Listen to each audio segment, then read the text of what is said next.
창세기 11장 1절에서 9절까지의 말씀을 본문으로 읽었습니다. 창세기 11장이 자리하고 있는 그 위치가 특별한 의미가 있다는 사실을 먼저 여러분이 아셔야 하겠습니다. 창세기 6장에서부터 10장까지, 그러니까 오늘 우리가 읽은 11장 바로 앞부분까지 여기에는 노아 홍수 사건이 나옵니다. 그리고 창세기 11장을 지나 창세기 12장은 여러분 잘 아시는 것처럼 아브라함을 하나님께서 갈대아 사람들의 땅 우르에서 부르시고 가나안으로 인도하시고 그 아브라함을 통하여 한 민족을 이루시고 구원의 역사를 이루어가고자 하시는 첫걸음을 내딛는 장면이 이 창세기 12장에 나옵니다. 아브라함에게 축복하시고 언약하시고 그가 나아가야 될 길을 가르쳐 주시지요. 그런데 창세기 11장은 그러면 어떤 사건이 나오는가? 보신 것처럼 바벨탑 사건입니다. 성경을 모르는 일반인들도 이 바벨탑을 압니다. 바벨탑은 인간이 하늘 하나님에 대하여 교만하고 오만하여 하나님께 닿고자 하였던, 그리고 흩어짐을 면하고자 하였던 자기들의 노력의 산물이었습니다. 그런데 그것으로 말미암아 하나님께서 그들을 심판하시고 흩으셨지요. 그리고 언어가 혼잡되게 하셨다는 그런 내용입니다. 그런데 이 바벨탑 사건 창세기 11장이 노아 홍수 사건과 아브라함을 부르신 사건 사이에 자리하고 있는데 의미가 있다는 거죠. 창세기 먼저 6장 5절 이하 7절까지에 보면 내용이 이렇습니다. 여호와께서 사람의 죄악이 세상에 가득함과 그의 마음으로 생각하는 모든 계획이 항상 악할 뿐임을 보시고 땅 위에 사람 지으셨음을 한탄하사 마음에 근심하시고 이르시되 내가 창조한 사람을 내가 지면에서 쓸어버리되 사람으로부터 가축과 기는 것과 공중의 새까지 그리하리니가 뭘 어떻게 하신다는 거예요? 쓸어버리리니 이는 내가 그것들을 지었음을 한탄함이니라 하셨더라. 하나님의 심판 계획입니다. 사람의 가지고 있는 그 죄악이 세상에 가득하고 마음으로 생각하는 계획이 악한 것일 뿐임을 아시고, 그러니까 에덴 동산에 아담과 하와를 지으셨는데 사람이 죄악을 범하였어요. 하나님께 도전 행위를 했습니다. 그리고 그들은 에덴 동산에서 쫓겨남을 당하게 되죠. 그 후손 가운데 이 노아 시대가 도래하게 되어지는데 역시 사람들은 그 피 속에 흐르는 그 DNA가 죄악이에요. 하나님을 거역하고 하나님께 대적하고, 하나님이 보다 어떤 결정을 내리셨는가? 내가 어쩌다가 저런 것들을 만들어 놨을꼬 하시면서 다 어떻게 하세요? 쓸어버리시기로. 근데 이 쓸어버리는 게 어떤 방식이냐면 물 청소입니다. 물로 확 부어가지고 다 물속에 잠겨 수장시키는 방법이었습니다. 그런데 놀라운 것은 창세기 6장 5절에서 7절까지 이렇게 하나님의 한탄과 탄식이 나오지만 바로 그 뒤에 6장 8절 말씀 보면 이런 구절이 나와요. 그러나, 여러분이 읽어주세요. 시작. 여기에 진짜 은혜가 있는 겁니다. 사람은 구제불능, 생각하는 것이나 말하는 것이나 행동하는 것이나 계획하는 것이나 모든 것이 다 악한 것일 뿐임을 보시고 쓸어버리기로 하셨는데, 그러면 그냥 쓸어버리셨더라 하고 끝났으면은 창세기 1장에서 6장까지로 성경은 다 끝나는 겁니다. 그런데 거기에 그러나 해봅시다. 그러나 하나님의 마음, 아버지의 본심에 뭐가 있는가 하면 그래도 그루터기는 남겨둬야지, 그래도 한 번 더 기회는 줘야지. 그러나 여호와께서 노아에게 은혜를 베푸셨더라. 노아가 여호와께 은혜를 입었더라. 이건 뭐냐면 심판 가운데서도 안타까이 여기시고 다시 한번 살 길을 열어주시기를 원하시는 지금 이 순간에 저와 여러분의 아버지 하나님의 마음이 여기에 담겨 있는 줄로 믿으시기를 바랍니다. 죄악으로 말미암아 심판하는 겁니다. 그러니까 심판을 당하는 입장에서는 어떤 매를 맞아도 싸지 할 말이 없어요. 본인들이 더 잘 알아요. 그런데 하나님의 마음은 그렇지 않아요. 하나님의 마음, 그래도 살려줘야지, 그래도 사랑해야지. 그래도 내가 품어야지. 이렇게 구원의 계획을 세우시는 아버지의 모습이 창세기에 이렇게 선명하게 드러나고 있는 겁니다. 이렇게 노아 홍수 심판 계획이 시작이 되었고, 이 원인은 선명합니다. 온 땅이 부패하였고 포악하였고 썩어들었기 때문에 하나님께서 그들을 심판하기로 하셨다는 겁니다. 그런데 여러분, 노아 홍수 심판 이전에 하나님께서 노아에게 고페르 나무를 가지고 방주를 지어라 하셨어요. 방주를 어떤 사이즈로 어떤 형상으로 만들어라 하는 거 가르쳐 주시고, 그 방주 안에 이렇게 칸칸이 칸막이를 해라 하는 그 설계를 주셨어요. 그 다음에 이 방주를 어떤 나무 재질로 할 것이냐 하는 것만큼이나 중요한 게 있었는데, 그게 뭐냐면 역청으로 안팎을 바르라. 이 역청이라고 하는 단어가 이 노아 홍수 심판 때 방주 짓는 데 나옵니다. 이 역청을 왜 주목하셔야 되냐면, 오늘 바벨탑을 쌓아 올리는 사람들의 그 건축 자재에 진흙 대신에 역청을 사용했다. 하나님은 살려주시고 기회를 주시기 위해서 방주 지으라고 역청이라고 하는 재료를 허락하셨는데, 사람들은 하나님께 도전하고 자기들의 그 자존감을 세우고 그리고 위상을 높이고 인간 중심의 세상을, 인본주의적인 세상을 만들기 위한 도구로 하나님이 주신 역청을 거기에다가 사용해서 바벨탑을 쌓아올리게 되었다는 겁니다. 역청이라는 것으로 창세기 6장에 노아 홍수 심판에 나오는 역청이 바벨탑 사건에 사용되고 있다는 것이 아이러니하게 보이는 거예요. 그 다음에 또 한 가지, 이 바벨탑을 사건 이후에 이 바벨탑 사건이 있었던 땅이 어떤 땅이냐?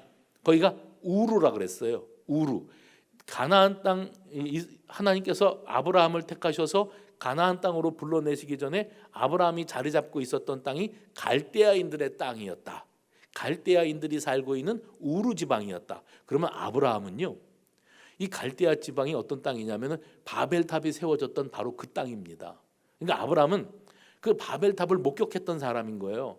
그리고 그 일을 통해서 하나님이 이 일을 기뻐하시지 않는다는 사실을 이제 하나님의 부르심을 통하여 깨달아 알게 되어지는데, 앞에 나왔던 역청과 오늘 바벨탑, 그리고 이 바벨탑에 세워져 있는 갈대아 우루 땅, 이곳이 바로 메소포타미아 문명, 여러분 학교 다닐 때 들어보신 적이 있는 메소포타미아 문명, 유프라테스 강과 티그리스 강을 유역으로 하는 그 비옥한 지역에 문명이 발생이 되었다.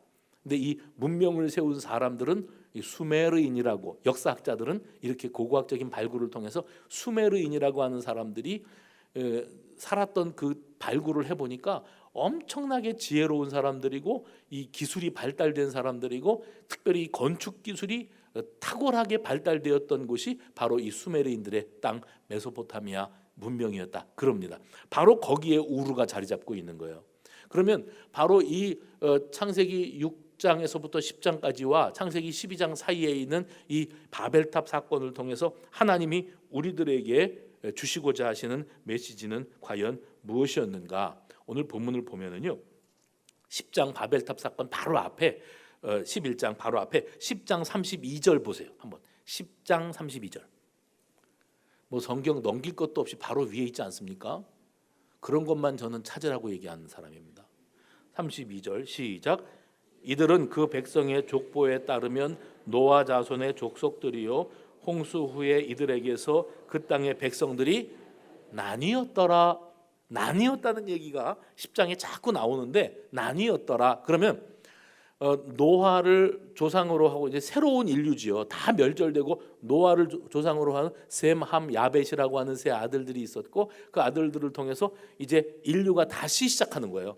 번성하게 되어지는데, 저들이 하나의 언어를 가지고, 하나의 말과 언어를 가지고 살았던 사람들이다. 1절 보십시오. 11장 1절 읽어봅니다. 시작. 온 땅의 언어가 하나요, 말이 하나였더라.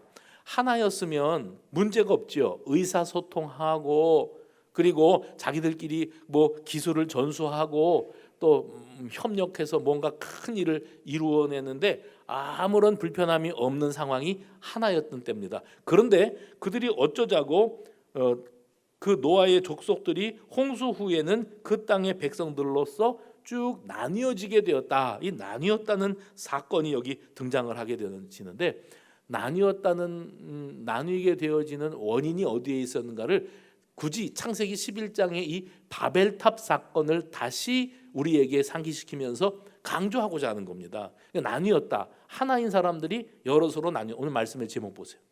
설교 제목이요. 주보 보시라고요. 거기 뭐라고 써 있습니까?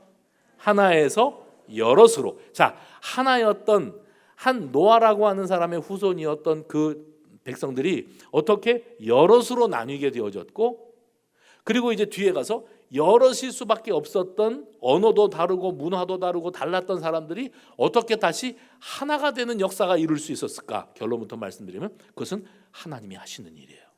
성령의 역사인 줄로 믿으시기를 바랍니다. 어떻게 언어가 다르고 각기 다른 종족들로 이 한 조상의 후손들이 나뉠 수밖에 없게 되었는지, 이렇게 나뉘게 되기 전까지는 1절에서 확인한 것처럼 저들이 언어가 하나고 말이 하나였다 그랬습니다. 그런데 그렇게 되어진 사연이 이제 설명됩니다. 3절과 4절입니다. 11장 3절과 4절 제가 읽어드리지요. 서로 말하되 자 벽돌을 만들어 견고히 굽자 하고 이에 벽돌로 돌을 대신하며 역청으로 진흙을 대신하고 또 말하되 자 성읍과 탑을 건설하여 그 탑 꼭대기를 하늘에 닿게 하여 우리 이름을 내고 온 지면에 흩어짐을 면하자 하였더라. 여기 이 구절들 속에 여러 가지 정보들이 들어있는 것을 확인할 수가 있습니다. 뭐라고 말하고 있는가 하면 저들이 벽돌로 돌을 대신하여, 뭡니까? 지금까지는 어떤 건축물을 세워도 벽돌로 지은 적이 없어요. 돌을 모아다가 지었어요. 우리 교육자님들하고 이번에 점심 먹으러 어젠가요 그젠가요 여기 남문에 있는 순두부집에를 갔거든요. 이 수원성 바로 옆에 붙어 있어요. 그래서 밥 먹고 나왔더니 그 성벽이 딱 앞에 버텨 있는데 위에 쌓은 그 성벽은 최근에 쌓은 것 같아, 하얀데요. 밑에 있는 기초 성벽은 아주 오래된 거, 느리끼리하게 색이 변해 있는데 보니까 돌이요 사이즈가 다 달라요. 똑같은 사이즈로 쌓아 올린 수원성이 아니에요. 큰 돌, 중간 돌, 작은 돌, 이런 돌들을 생긴 모양 그대로 가져다가 아구를 맞춰서, 아구 맞히는 게 뭔지 아시죠? 아구를 맞춰서 그 사이에다가 흙을 바르든지 뭐 사이에 뭐를 메꿔 가지고 견고하게 틈이 없이 쫙 끼워 맞히듯이 올려놨더라고요. 신기하다. 근데 그 성은, 그 기초는 무너지지 않았어요. 오히려 새로 쌓은 부분은 어떤 부분인가? 그건 아마 이제 벽돌로 쌓아 올린 부분이겠죠. 근데 오늘 여기 뭐를 대신했다고 말하냐면 그동안에는 바위로, 돌로, 자연석으로 지었던 건물이었다면 이 사람들은 이제 진흙을 이겨서 말려서 구워서 이것을 벽돌로만 일정한 사이즈를 가지고 자기들이 원하는 건축물을 얼마든지 높이도 지을 수 있었고 자기들이 원하는 형상대로 지어 올릴 수가 있었더라는 겁니다. 그리고 어떤 건축학자가 말하기를 피라미드 있잖아요. 피라미드. 애굽, 이집트에 가면은 이 피라미드가 있는데 이렇게 세워진, 그거는 자연석을 가져다가 다듬어서, 그러니까 뭘 구워서 진흙을 구워서 벽돌을 만들어서 쌓아 올린 게 아니고 어마어마한 크기의 자연석을 다듬어 가지고 일정한 사이즈로 해서 쌓아 올린 것이다. 이렇게 말들을 해요. 견고합니다. 지금도 존재합니다. 그런데 그 이후에 벽돌로 지어서 세운 건물들은 세월이 흘러가면서 다 흔적조차 남지 않고 무너지게 되어지는 것을 봐요. 그 사이에 또 뭐가 변화가 있었는가? 흙으로 역청으로 흙을 대신했다. 흙이 진흙입니다. 그러니까 이 돌을 쌓아 올리면서 그 사이와 사이를 붙이는 역할을 진흙으로 했어요. 그런데 이 역청은 언제 등장했다 그랬죠? 방주 지을 때 하나님이 역청을 주셨잖아요. 역청이 뭔가 좀 여러 가지 좀 차이도 있고 하겠지만 저와 여러분이 이해하기 쉽게 설명된 거 인터넷으로 찾아보니까 역청은 아스팔트다. 아스팔트가 역청이다. 이렇게 이해하면 쉽다 그랬어요. 그러니까 석유 화합물로 그 다 저 석유 제품들을 뽑아내고 남은 그 찐덕찐덕하고 까만 그거 있잖아요. 아이고 못 알아들으시네. 하여튼 그런 게 있어요. 그걸로 발라가지고 방수 효과가 있는 방주를 만들었지만 지금 이 바벨탑을 지을 때는 하나님이 주신 그 지혜, 하나님이 주신 자재를 가지고 이 사람들은 하나님께 닿기 위하여, 하늘에 닿기 위하여 건축물을 세우는데 사용을 했다는 거죠. 바로 여기에 아이러니가 있습니다. 범죄하고 부패하고 포악한 백성들을 쓸어버리시기 위해서 하나님이 홍수 심판을 하시고요. 그리고 겨우 그루터기로 노아와 그 후손들을 만들어 놓으셨는데 그 후손들은 어떻게 나뉘어 흩어질 수밖에 없었는가? 우리가 흩어지지 말자 해봅시다. 뭉쳐야 산다. 뭉쳐야 산다. 흩어지면 죽는다. 이 생각을 가지고 있었다는 거예요. 그래서 흩어지지 않기 위해서는 우리가 가지고 있는 모든 기술력과 지혜를 총동원해서 하나로 모여야 된다. 여기에 뭐가 있는가 하면은 교만함이 자리하고 있는 거예요. 이것을 뭐라고 표현할 수 있는가? 자기 과시욕이라. 인간이 가지고 있는 그 피 속에 흐르는 하나님을 향하여 거역하고 도전하고자 하는 이런 마음 자세에 자기 과시욕이 자리하고 있습니다. 세계사를 돌아보면 문명의 발상지 가운데 하나인 이 메소포타미아 문명, 이 고대 바벨론 제국이 자리하고 있었던 그런 땅입니다. 창세기 12장에 아브라함이 하나님의 부르심을 받았던 갈대아 지방의 우르 땅이기도 하고요. 지금은 이란과 이라크가 자리하고 있는 페르시아만 북쪽과 서쪽 티그리스 강과 유프라테스 강 유역에 있는 곳입니다. 실제로 이 고고학적인 발굴, 그러니까 고고학자들이 그 땅 고대 문명을 발굴해내는 일들을 감당할 때 바벨론 제국이 있었던 땅, 물론 지금 오늘 창세기 우리가 11장에서 보고 있는 이 시대의 한참 뒤의 이야기입니다만은 대바벨론 제국이 있었던 그 땅을 발굴해 나가는데 뭐가 발굴되는가 하면 지구라트라고 하는 탑이 발견이 돼요. 근데 그냥 탑이 아니고 거대한 탑입니다. 사람들은 연구하는 거예요. 고대인들은 이 탑을 왜 세웠을까? 무엇이 목적이었을까?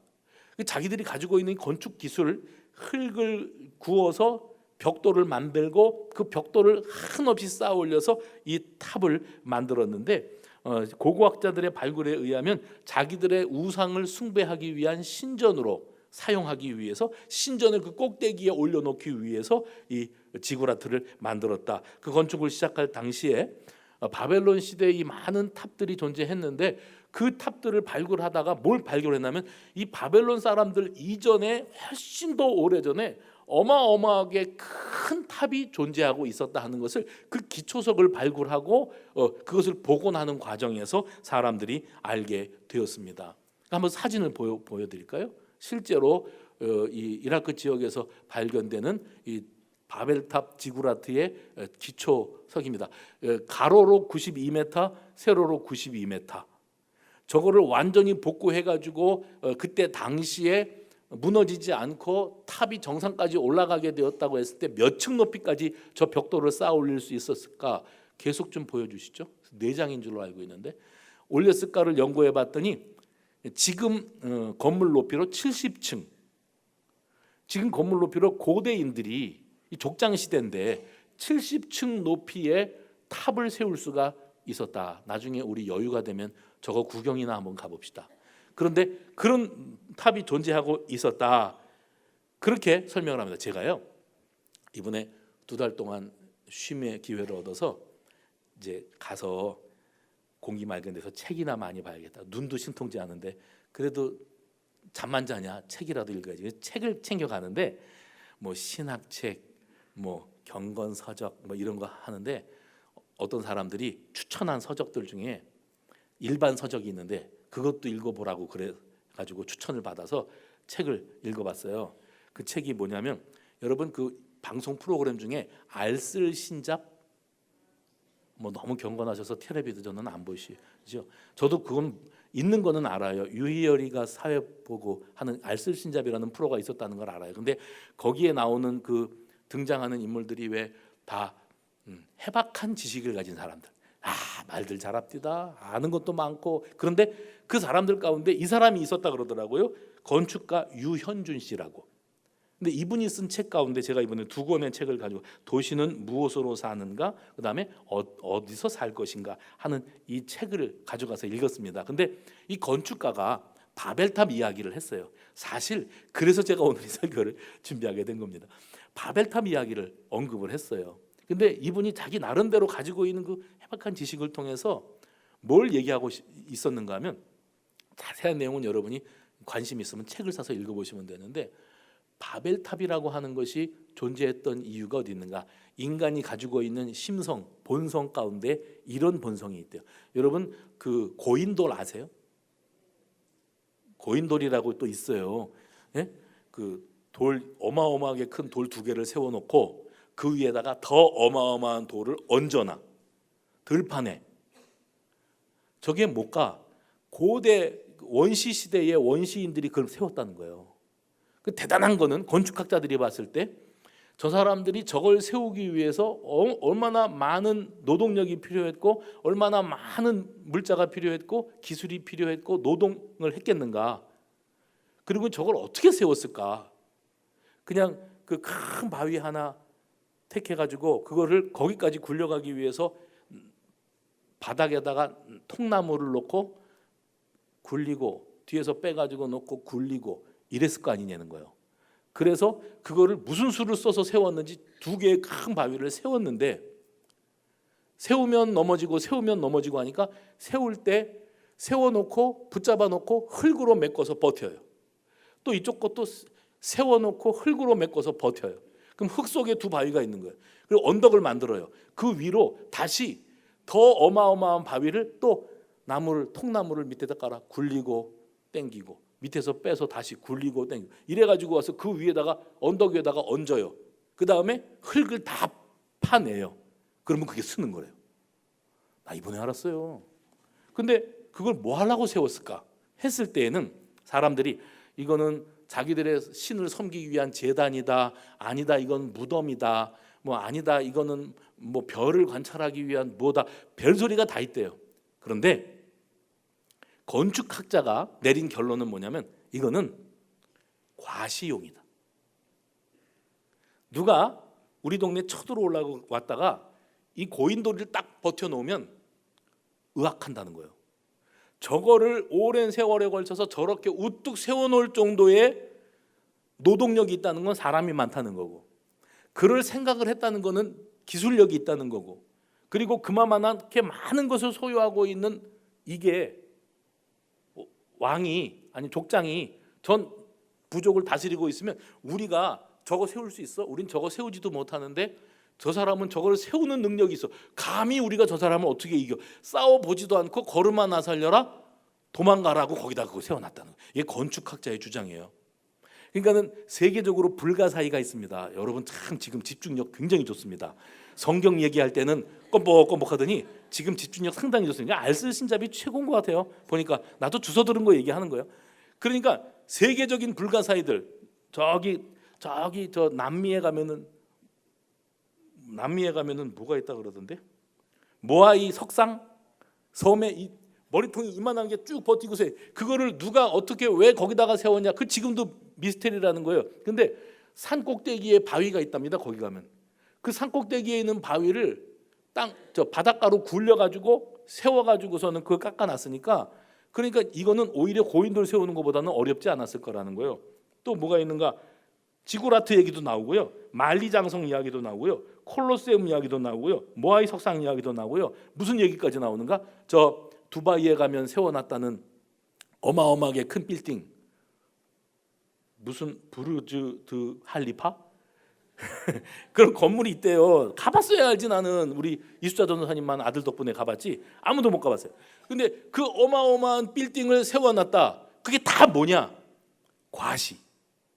미국은 과거에 이 콘크리트로 건물을 세우는 기술이 발달되는 이 혁명적인 산업 발달 당시에 이 엠파이어 스테이트 빌딩을 세웠습니다.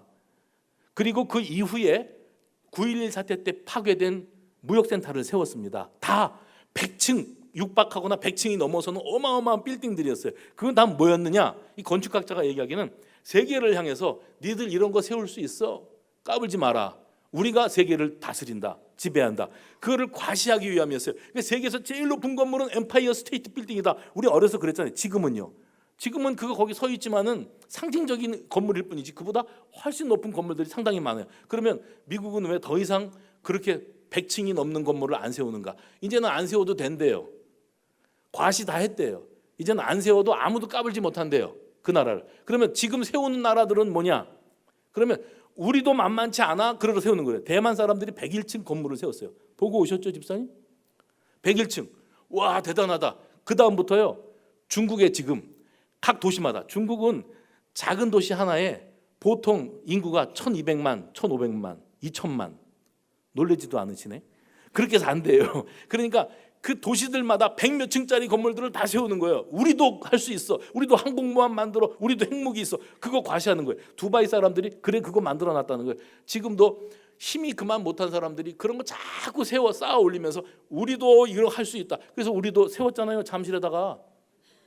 네? 서울 어디에서도 보이게끔 하나 세웠잖아요. 그랬더니 롯데가 그랬다고 현대도 지금 삼성역에다가 100층 건물 지금 올리고 있는 중이에요. 그게 다 뭐냐? 과시욕이라는 거죠. 인간은 그 마음속에 뭐가 자리하고 있는가? 드러내 보이고자 함. 그래서 누구도 나를 우습게 볼 수 없게끔 하고자 함이 자리하고 있어요. 근데 이 아브라함 당시에 이 인간들이 어떤 생각을 가지고 있었는가? 하나님은 우리를 만드실 때 창세기 하나님이 사람을 만드실 때 창대하고 번성하고 땅에 충만하라. 우리 하나님은요, 우리를 이 땅 위에 두시면서 이 세상 전체를 다스리고 누리라고 통치하라고 맡겨주셨는데 흩어지는 거예요. 그런데 이 백성들은 우리가 노아 홍수를 겪어보니까 흩어지면 안 되겠어. 뭉쳐야 살아. 그래가지고 어쨌든지 한 곳에 모여서 뭐라도 해놔야 우리를 드러내고 과시해서 사람들을 노동력으로 똘똘 뭉치게 하고 기술력으로 여기 똑똑하고 능력 있는 사람들이 있는 곳에 모여 살아야 너희들도 안 죽어 해서 사람들을 다 모으기를 원했던 이런 모습이 사람들 속에 있었다는 겁니다. 이게 바로 부패한 인간의 본성 속에 자리하고 있는 모습이에요.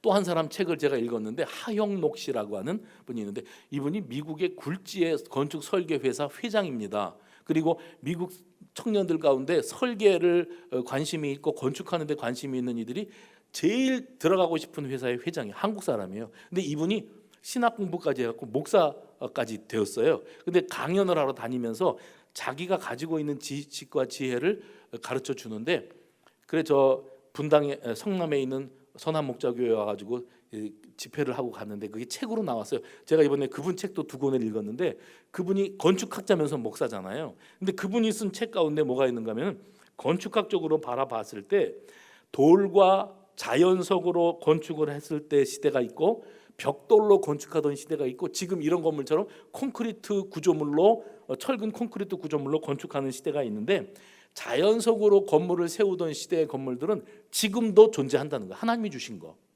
그런데 사람이 벽돌을 구워서 지어요? 콘크리트 건축물을 세워요? 우뚝 세워요? 영원 무궁할 것 같아요? 제 방에서 내려다보면 지금 여기 우리 재개발하는 동네 집 허는 거 다 보이거든요. 예, 하루아침에 들판이 돼버립니다. 그 뭐냐면 단층 건물들이 있었잖아요. 우리 집사님들 살다가 이사가고 장모님 살다가 이사간 동네 이 동네요. 이 포크레인이 와가지고 몇 번 건드리면 다 폭삭폭삭 주저앉습니다. 그렇죠. 근데 그 길가에 6층, 7층짜리 건물이 있었어요. 그래서 가림막으로 이만큼 세워놓고 다 헐물고 그거 남겨놨길래 저거는 아마 힘든가 보다. 저걸 어떻게 허물려고 저러냐. 아마 단층 집보다는 저거는 한 열흘은 걸리겠다. 다음 날 와서 봤더니 없어요. 그러니까 여러분이 걱정할 일이 아니더라고요. 지금도 저 언덕배기 쪽에는 아직 안 헌 건물들 있잖아요. 뭐 5층, 7층짜리 건물들 길가에 있는 건 놔뒀는데 여러분이 걱정하지 않아도 하룻밤 사이에 싹 없애버립니다. 간단하게 사라져 버리더라고요. 사람이 쌓는 것은 아무것도 아닌 거예요. 그런데 고대 시대에 하나님이 세워주셨던 것들은 하나님이 허락한 것을 통하여 세워졌던 집들. 그러니까 돌을 가지고 벽돌 말고 그냥 자연석을 가지고 진흙을 이 풀과 이겨 가지고서는 접착으로 써 가지고 세워 놓은 그 돌들은 견고하여 흔들리지 않더라는 겁니다. 거기에 신비가 있다고 건축학자들은 말하고 있습니다. 근데 사람은 하나님이 주신 것을 가지고 자기들 멋대로 자기들 지혜로 뭔가를 세워보고자 했어요. 그래서 문명의 이기, 편리하자고 만든 겁니다. 다 그게. 여러분 눈도 하루에 잠시도 눈을 안 떼고 들여다보는 핸드폰, 문명의 이기지요. 여러분 관심이 있었잖아요. 조금 아까 뉴스 봤어요. 핸드폰 껐어요. 카톡 왔나? 문자 왔나 확인했어요. 껐어요. 5분도 못 견뎌서 또 켜요. 그 사이에 뭐가 왔나 그러고. 이건 습관입니다. 지하철에 앉아 있으면 핸드폰 귀신에 사로잡힌 바보들이 앞에 쫙 앉아 있지 않습니까? 예전에는 신문이나 보고 책이나 보던 사람들이 이제 핸드폰만 들어서 편리하자고 하는 건데, 그게 인간의 인간됨을 다 무너뜨리고요, 각박한 사회를 만들고요, 자기만의 세계에 갇혀서 살고. 그 예전에 텔레비전이 처음 나왔을 때 바보 상자 그랬는데, 이제는 폰 바보들이 이 세상에 너무 많은 거예요. 이거 없이는 아무것도 못하는 그런 세상. 편리하자고 하는 건데 과연 그것이 사람에게 얼마만하게 이 영적으로 정신적으로 삶의 그 인간관계 속에서 사회생활을 하는 데서 유익한 것이겠는가. 세상은 문명의 이기들로 가득하지만 하나님이 주신 것을, 하나님이 주신 지혜를 잘못 사용해서 이것이 무너지게 되어지는 일들을 얼마나 많이 보게 됩니까? 고대 수메르인들이 이 메소포타미아 문명을 세워 나가는데, 거기에 이 에리두 창세기라고 하는 글이 발견이 됐어요. 근데 거기에서 난투르라고 하는 여신이 이런 명령을 내렸다 기록돼 있답니다. 뭐라고 그랬는가 하면 흩어지지 말고 한 곳에 모여서 살아라 그랬대요. 누가 그랬대요? 하나님이 그랬대요? 신이 그랬대요. 근데 그 신은 뭐냐면 우상입니다. 누가 만들었습니까? 사람이 만든 겁니다. 사람이 자기들의 필요에 의해서 상상력을 동원해서 신을 만들어 놓고, 여신을 만들어 놓고, 형상이 있겠지요. 그 여신이 말씀하셨다. 너희들 흩어지지 말아라. 한 곳에 모여서 살아라. 근데 사람이 만든 신은 사람이 기대하는 바를 반영하는 겁니다. 흩어지지 말라는 것은 어디서 뚝 떨어진 신이 사람은 생각도 안 하는데 흩어지지 말고 한 군데 모여서 살아라 그러는 게 아니고, 우리 흩어지지 말고 한 군데 모여서 살고 싶은데 그러려면 어떻게 하면 좋을까? 우리 신이 그랬다고 하자. 이렇게 해서 여신이 그렇게 말씀했다고 기록하는 거예요. 사람은 그렇게 자기 편리한 대로 살아가는 존재들입니다. 하나님의 명은 선명하거든요. 생육하고 번성하고 땅에 충만하라. 이게 하나님의 계획이었는데, 인간은 어쨌든지 우리가 흩어지지 말자. 우리가 어쨌든지 한 곳에 모여서 신의 경지에 이르고, 그리고 그 신을, 우리가 만든 신을 숭배하는 자리에 이르자. 이런 생각을 가지고 있었던 것이 사람들이 가지고 있는 생각입니다. 그러면 이것도 부패지요. 하나님은 부패하고 죄악을 범한 백성들을 심판하기 위해서 물로 쓸어버리는 심판을 하셨었는데, 이번에 또 자기들 머리 굴려가며 건축하며 바벨탑을 쌓았는데 이번에도 또 쓸어버리셔도 되잖아요. 아니 하나님이 툭 무너뜨려 버리셔도 되잖아요. 그런데 그렇게 안 하시고 사람의 언어를 혼잡하게 하셨다. 그래서 서로 말귀를 못 알아듣게 만들어 놓으셨다. 그것이 하나님의 심판이었어요. 그래서 사람들이 뿔뿔이 흩어져서 살게 되었다. 건축은 중단될 수밖에 없는 일이었다는 거죠. 여기까지 말씀드리고 사도행전에 가서 보면 오순절 성령 강림 사건이 나옵니다. 이 바벨탑 사건하고 오순절 성령 강림 사건이 아주 중요하게 연관되어 있습니다. 왜냐하면 바벨탑 사건을 통해서 인간의 언어가 나뉘어지게 되었어요. 의사소통 불가, 흩어지게 되었어요. 근데 오순절 성령 강림 사건 때 사람들이, 성령 충만함을 받은 사람들이 말하는 것을 들었어요. 근데 그때 온 사람들이 유대인들이 사방에 흩어져 살던 유대인들이에요. 근데 저들이 각자 자기들이 태어난 곳에서 자기들의 그 지역 언어를 배우면서 살았던 사람들이라 동족들이어도 이 명절이 되어서 한 곳에 모여도 말도 서로 안 통할 정도. 그런데 사람들이 들었다는 거예요. 각기 자기들의 난 곳 방언으로 말씀하시는 것으로 들었다. 뭘 통해서요? 성령 강림 사건을 통해서. 저는 이 장면을 묵상하면서 은혜를 받습니다. 뭐냐면 심판이었거든요. 홍수도 심판이었고 바벨탑 사건을 통해서 언어가 나뉘어지게 되는 것도 심판이었거든요. 근데 하나님은 그것으로 그냥 끝장내버리지 않으시고, 그러나 노아는 여호와께 은혜를 입었더라. 하셨던 것처럼 하나님이 심판하시는 과정 가운데서도 한 가지 어떤 생각을 하고 계시냐면 나누어 놓는 것이 능사가 아니고 너희들은 하나가 여럿이 되었지. 언어가 혼잡하니까. 그런데 그 여럿은 다시 하나가 되리라. 그 뭘 통해서? 오순절 성령 강림 사건을 통해서 하나가 되어지는, 언어가 다른데 그것이 하나로 들려지는 역사가 나타나는 것을 보게 됩니다. 그래서 우리 하나님 앞에서 우리가 연합하는 거예요. 좋은 일입니다. 하나 되어야 되는 것은 필요한 일입니다. 근데 우리가 원하는 연합과 하나님이 우리에게 허락하시는 연합은 전혀 차원이 달라요. 오로지 그리스도 안에서의 연합만이 진정한 연합인 줄로 믿으시면 아멘 하시기 바랍니다. 그런데 성령께서 오순절 성령 강림 사건인데 성령 충만함으로 말미암아 이 연합되게 하는 하나, 여럿이 하나가 되게 하는 역사가 나타났던 겁니다. 특별히 오늘 여기 본문 말씀 11장 말씀에 보면 여기 어떤 장면이 나오는가? 5절에 보시면은요, 여호와께서 사람들이 건설하는 그 성읍과 탑을 보려고 어떻게 하셨대요? 내려오셨대요. 사람들은 하늘에 닿겠다고 쌓아 올리고 있는데 하나님은 그들이 아무리 쌓아봐야 성공해야 70층이 되니까요. 그런데 하나님은 그들이 뭐 하나 보려고 내려오셨대요. 높고 높은 곳에서 내려오셨대요. 차원이 다르다는 이야기입니다. 버킷리스트 있으세요? 저는 그런 얘기 들어봤어요. 자기는 번지 점프 해보는 게 버킷리스트고, 그 다음에 패러글라이딩 해보는 게 버킷리스트고, 그 다음에 스카이 다이빙 해보는 게 버킷리스트래. 저는 상상만 해도 소름이 끼치고 화장실 가고 싶어요. 무서워서 난 그런 거 하지도 못해요. 근데 그런 거 좋아하시는 분들이 계시더라고요. 그러면 스카이다이빙을 한다. 사람이 스카이다이빙을 하면 얼마 높이에서 뛰어내리는가 알아봤더니 최소 3,000m, 최고 5,000에서 6,000m까지 올라간답니다. 경비행기 타고. 거기서부터 뛰어내리는 거예요. 그러면 우리 생각에 자유낙하니까 훅 떨어져서 땅에 쾅 떨어질 것 같으죠. 근데 아니에요. 한참 내려와요. 한참 내려오는 거 보면 텔레비전에 보니까 내려오면서 엎어졌다, 자짜졌다, 손 잡았다, 뺑뺑 돌았다 그러면서 내려오더라고요. 그 높이가 5,000m, 3,000m, 저 최고 높은 고봉 산봉우리가 6,000m 이상인데 그 어마어마한 높이에서 그냥 떨어지는 겁니다. 그 정도예요. 근데 겨우 70층 높이 지어놓고서 하늘에 닿겠다? 하나님이 이렇게 하고 내려다 보셔야 돼요. 무엇들 하고 있는가? 하나님하고 우리하고는, 그럼 여러분이 차원이 다릅니다. 하나님하고 우리하고는 차원이 달라요. 그러니까 하나님이 우리를 사랑하사 우리를 위하여 독생자를 보내시고 우리를 구원하시기 위하여 십자가에 달려 죽게 하시고 그를 믿는 모든 자들은 구원을 얻게 하셨다. 하나님은 사랑이시다. 이건 우리가 생각하는 우리의 언어대로의 하나님의 이해입니다. 근데 하나님 차원에서 이 땅 위에 있는 우리들이 구원받은 하나님의 백성이랍시고 교회 모여서 예배드리고 그리스도인으로 살아간다고 교회 생활하고 하는 모습을 바라보실 때 하나님은 아니 니들은 내 마음을 몰라. 하나님 아버지의 마음에 억만분의 1도 우리는 못 닿는 거예요.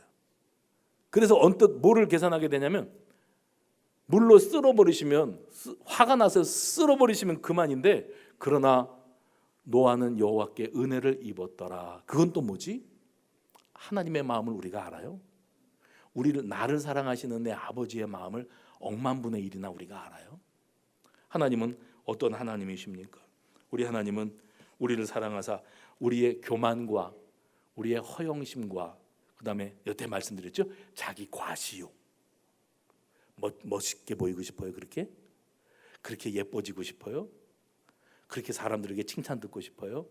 나 좀 알아달라고, 내 말 좀 들어보라고 그렇게 사람들이 내 말에 귀 기울여주면 좋겠어요? 하나님은 아세요. 할렐루야. 하나님은 아세요.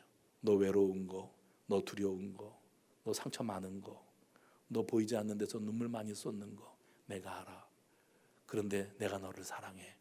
네가 말로 다 할 수 없는 죄를 짓고 바벨탑이 아니라 그보다 더한 짓을 하고 살아도 홍수 심판 이전보다 더하게 살아도 나는 너를 위하여 살 길을 예비했다.